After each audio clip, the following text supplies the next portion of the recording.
guys!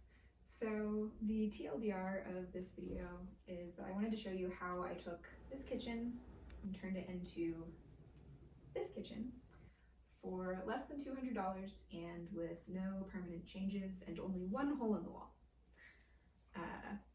The longer version is, if you don't know me already, my name is Erica. I just accepted a professor position at Western Colorado University. I'm super excited for the semester to start. It's a gorgeous campus, fantastic school. However, there's not a lot of housing available here.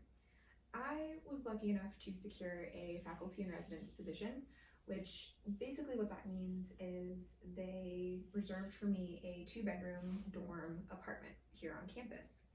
Now, being that I am closer to 30 than 20, the concept of dorm life was not super appealing to me. However, the price of dorm life is very appealing to me.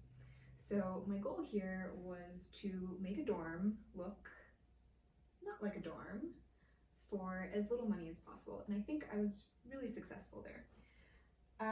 There were a couple things that I had before I started the project: a drill, a X-Acto knife, a paintbrush, and a squeegee and Windex to go with the squeegee.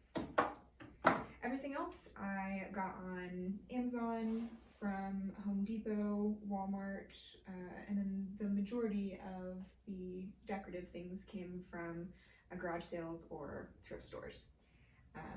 And I will show you now how I did it.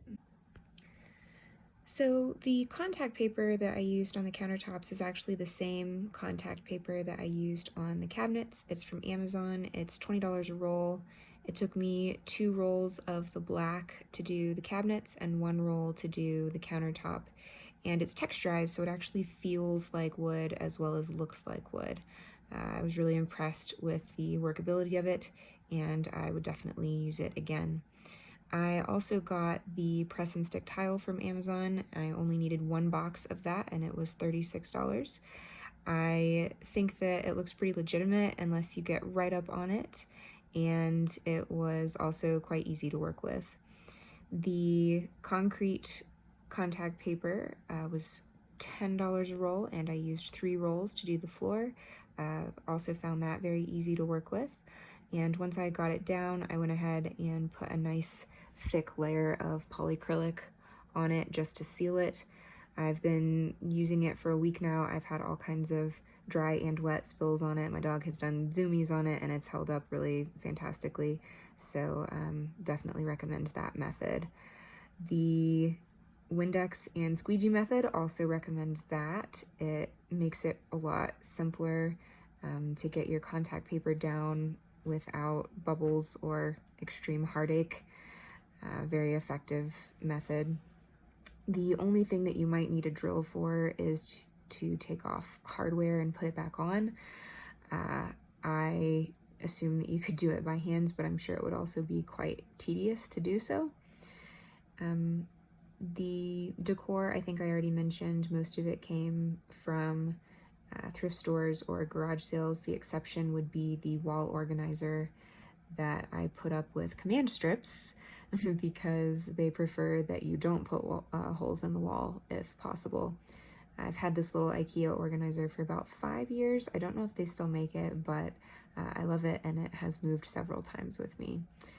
The painting that I put up, I actually found for $3 at a thrift store, and then I used a chalk marker that I already had to write my favorite John Steinbeck quote on it, and I was quite happy with the way that that turned out.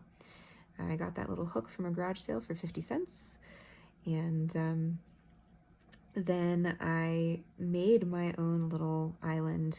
You may have noticed that there's not much counter space, so I went to Home Depot and spoke to someone there, and I asked if I could find lumber with defects in it, if I could have that lumber for a discount, which they were very happy to accommodate that. So I was able to make the entire island for less than $20.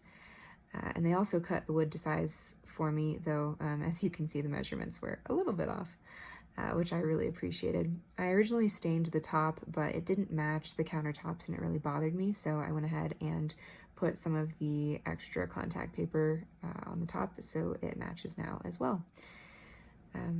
But, well, there it is. was.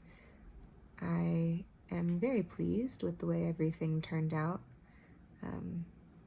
The little soap dispenser was on sale at Walmart. I think that was $2. All the little glass jars were $1 a piece at the thrift store. Kettle was $10 at Walmart. And I really managed to get a lot of good deals, I think. But this is what we started with. And this is what we ended with. So hopefully this was helpful for anyone else who is trying to transform their rental or dorm space on a budget. And I will be posting similar videos for the living room, bathroom, and bedroom over the next few days. So stay tuned if that is of any interest to you.